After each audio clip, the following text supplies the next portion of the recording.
43 stab wounds. It's just, I don't know, it's a detail that really gets to you. Yeah. Makes you think. And that's what we're dealing with in the Farmington double homicide case. Yeah.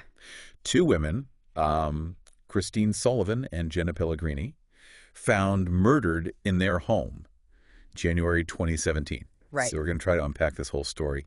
Drugs, suspicion, a trial with a bunch of twists and turns. It's interesting because you've got the whodunit aspect, of course, but it's also about like trying to understand how this all happened and how it affected, all the people involved. Right, and the podcast we're looking at does a really good job, I think, of painting a picture of Jenna's life. It does. Jenna, she was so young, a mother, a really talented softball player, apparently. Right. They even talk about how she loved spending time on her grandfather's boat. He actually named it Jenna Marie after her. It's just this little detail, but It makes her real, not just a name in a news story. Yeah, exactly. But Jenna also struggled with addiction. And her father, Michael, he talks about how hard it was, how helpless he felt trying to help her. It's just another layer of tragedy. Yeah, a reminder that behind every headline, every police report, these are real people with families and dreams. And struggles. And then we have the crime scene itself. It's brutal. Christine had defensive wounds, meaning she fought back. Right. But Jenna, she didn't. 43 stab wounds. It seems like she was attacked in her sleep. It's awful. And then there's that detail about the garage windows. Spray painted green. That's creepy, right? Like, was that planned? Did the killer want to make sure nobody could see in? Makes you wonder. It does. And at first, everybody thought it was Dean Smoronk, Christine's boyfriend. He owned the house, and he's the one who called the police when he found them. But he had a past, right? Drug dealing. He did. He was actually convicted for running a pretty big drug operation across multiple states. Not exactly who you picture calling 911 after a double homicide. And their relationship was rocky. The sources say they were even thinking about breaking up. So motive means opportunity. Seems like we've got our guy. That's what it looked like, yeah. But here's the thing. Dean was in Florida when it happened, and his alibi checked out. But there was a security system at the house, and the footage, it showed someone else. Wait, there was a security system, and they caught the killer on camera. It's crazy, right? You see this guy wearing a white hat going in and out of the house, and the system, mysteriously shuts off right before they think the murders happen. Okay, so who is this guy? Mr. White Hat. His name was Tim Varel. Turns out he knew Christine and Dean. He was part of their drug operation. So not just some random person breaking in. Did Varel have a history of violence, though? It seems odd, for someone to go from zero to double homicide. That's what's so strange. He didn't have that kind of background. So it makes you think, was he forced into it? Was there something about this specific situation? Like a puzzle with the wrong pieces. Yeah. So how did they even connect Varel to the crime scene? The evidence. They found his fingerprints everywhere. On the spray paint they used on the windows. On trash bags with bloody stuff inside. Okay, spray paint, trash bags. What else? Well, remember they talked about how the killer tried to clean up some blood on the porch? Yeah. But it was frozen solid. They think he used some kind of de-icer to try and get it off. Right. I remember that from one of the articles. Well, they found a bottle of Prestone de-icer at the crime scene with Varel's fingerprints. Oh, and they found another bottle in his car. Same kind, so. It's looking pretty bad for him, right? But if you were on the jury, would you be convinced? I mean, just because he might have tried to cover it up doesn't mean he did it. Right. That's the thing with our legal system, right? It's all about fairness. Everyone deserves a fair trial. Right. And that means making sure both sides have all the information. You can't just have one side hiding stuff. That completely messes things up. Yeah, it wouldn't be a fair fight. So what happened here? Well, basically, they found out the prosecution was holding back evidence, a lot of it. Over 500 pages of documents, almost 40 media discs, stuff they were supposed to share with the defense. Whoa. That's not just a little oversight. What kind of stuff are we talking about? Well, for one, there were those text messages from Dean, the ones where he was threatening Christine's life. Oh, yeah, I remember those. Pretty scary stuff. Exactly. You can't just forget to mention those, That's huge. Mm-hmm. And those texts, along with some other evidence, they really supported what the defense was saying, that Dean was actually the one behind all of this, and that Varel, he was just a pawn. So this wasn't just about Varel's rights. It was about making sure the right person was on trial. Right, exactly. This was about potentially sending an innocent person to jail, a huge miscarriage of justice. That's why everyone was so freaked out when this all came to light. Okay, but the judge called a mistrial, right? So Clean slate. They just start over with all the evidence out in the open. Well, yeah, but it's not that simple. A mistrial, it just throws everything into chaos. It's traumatic, especially for the families. Think about it. They've already lost someone they love. And now, because of some legal mess up, they have to go through all of this again. Ugh, I can't even imagine. And didn't the defense try to get Varel off completely? Mm. Because of double jeopardy. They did. The idea is you can't be tried for the same crime twice. So they argued that since there was a mistrial, they couldn't try Varel again. So one mistake and you just walk away. That doesn't seem right. It's an interesting legal argument for sure, but the New Hampshire Supreme Court, they didn't agree. They said Varel could be tried again. Back to court he goes. But this time the stakes are even higher. How did the prosecution even build a case with all this new evidence against Dean? Well, they stuck to their story. They still thought Varel was the killer. They brought back Varel's friend to the stand, the one who talked about how Varel acted weird the night of the murders, showing up at his place, wanting to change clothes, smelling bad. Yeah, that guy. He was mixed up in the drug stuff too, right? Oh, right. He was. And of course the defense jumped all over that, saying he was lying to protect himself and Dean. Classic defense tactic, right? He's got a reason to lie. Totally. But did the prosecution have a comeback? Oh, yeah. They were like, look, this guy might have lied about his own involvement with drugs, but why would he lie about Varel? What does he have to gain from that? So they separated the friend from his lies, basically? Did the jury buy it?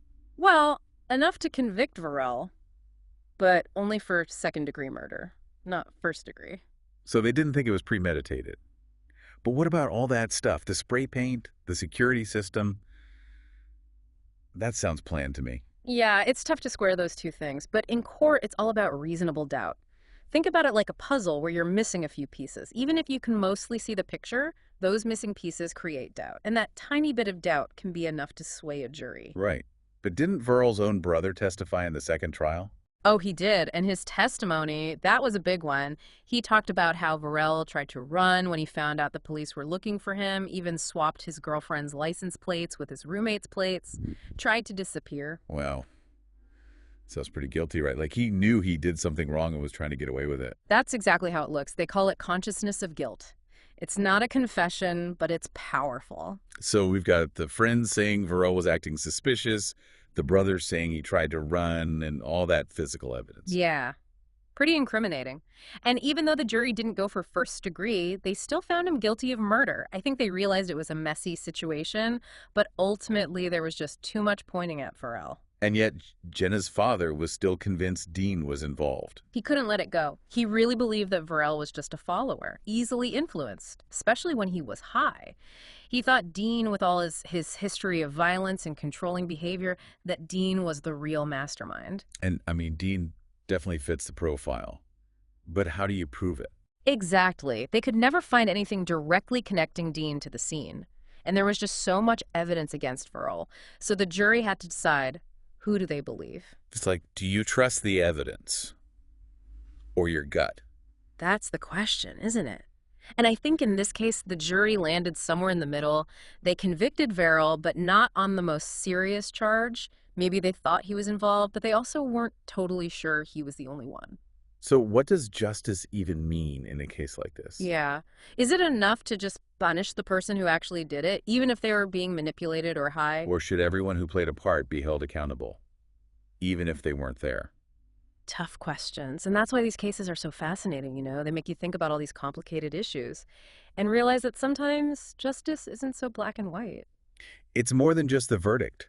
It's about getting to the truth and holding people responsible and helping the families find some peace. Right. And in a case like this, with all the twists and turns, it almost feels impossible. Yeah. Well, we've covered a lot. The evidence, the legal stuff, and all the questions about what's fair. Yeah. We've talked about the evidence and all the ethical issues and the impact it had on the families. And I think we have a pretty good understanding now of what happened that night in Farmington. And for me, it just shows how everything is connected. Drugs, addiction, violence. It's all part of the same story. That's a good way to put it. But before we wrap up, I think we should just take a second to think about Christine and Jenna. They lost their lives. And their families, they're the ones who are left to pick up the pieces. Yeah. And maybe by looking at cases like this and really understanding what happened, we can try to prevent something like this from happening again. That's the hope. Because justice isn't just about punishing people. It's about building a world where everyone is safer and everyone feels supported. Well said. Thanks for joining us for this deep dive. We hope you learned something, and maybe this even got you thinking about some of these issues in your own life. So we've spent a lot of time talking about the facts of the case, the evidence, the legal battles, all that. But now I think we need to kind of shift our focus a bit. Yeah, for sure. We've tackled the what and the how, and now it's time to look at the why. Exactly. And for me, that means talking about the role of drugs, specifically meth. It's clear from the sources that both Tim Varel and Christine were using, and it sounds like it was pretty heavy. Yeah, meth is it's a powerful drug. It's a stimulant, and it can really mess with your head. I mean, it can cause psychosis, aggression. It can really distort your reality, you know? So you're saying, like, imagine feeling like everyone's out to get you, constantly on edge, paranoid. Exactly. Your thoughts are racing. You can't think straight. And the thing is, it affects everyone differently. Some people can use it and, they're fine. But others, they become really agitated, paranoid, even delusional. So it's not as simple as saying meth makes you violent. It's more complicated than that. Right. It depends on the person, their mental state, their environment. Mm. So with Verl, you have to ask, was the meth a factor? Did it contribute to what he did? Or was there something else going on? Well, we've talked about how Jenna's father believed that Verl was basically under Dean's control, like he was just a follower, easily manipulated, especially when he was high. Yeah, and that's definitely a possibility. I mean, we know Dean was the leader, right, in the relationship, in the drug business. And he was violent, controlling, intimidating. So you're thinking maybe Dean pressured Verl into doing it. Maybe convinced him Jenna was a threat, an informant, someone who needed to be, taken care of. It's a scary thought, for sure. But those text messages, the ones where Dean's threatening Christine's life, that tells you something. This guy wasn't afraid to use violence to get what he wanted. And if Varel was already in a vulnerable state because of the meth, who knows? He might have been more easily influenced. It's like this whole situation was a powder keg waiting to explode. You've got the drugs, you've got this toxic power dynamic, you've got the history of violence. It makes you wonder, what if someone had stepped in, seen the warning signs? Yeah, it's a question a lot of people ask in these situations. Looking back, it's easy to see the red flags, but at the time, it's not always so clear. I think it just emphasizes how important it is to be aware of these things. Domestic violence, the dangers of addiction, and, if you see something, say something. Absolutely. But we also need to talk about Dean and Christine. Their relationship, it was clearly abusive, toxic. Those texts from Dean, they're just chilling. You have a short time left on this earth. That's not just, a casual threat. That's serious. And the thing is, with domestic violence, it usually doesn't just stop. It escalates. Right. So even though Dean wasn't physically there when the murders happened, you could argue that he created the environment where something like this was bound to happen. It shows how our actions, they have ripple effects. We affect the people around us. Yeah. It's been a lot to take in, this deep dive. We've gone through the evidence, the legal stuff, and now we're really getting into the psychology of it all. Yeah, we've looked at the evidence and the ethical questions and the impact all of this had on everyone involved. I think we have a pretty good understanding of what led to that night in Farmington. And for me, it just highlights how all these issues, they're all connected. Drugs, addiction, violence, it's all part of the same bigger picture. Yeah, that's a great way to put it. And as we wrap up, I think it's important to remember Christine and Jenna, two women whose lives were cut tragically short, and their families who are left to deal with the aftermath. It's heartbreaking. Mm. And I hope that by looking at cases like this and understanding the complexities, we can maybe somehow prevent something like this from happening again. I hope so too, because justice isn't just about punishing those responsible. It's about creating a better, safer world for everyone. Well said. Thanks for joining us for this deep dive, and we hope it's given you something to think about.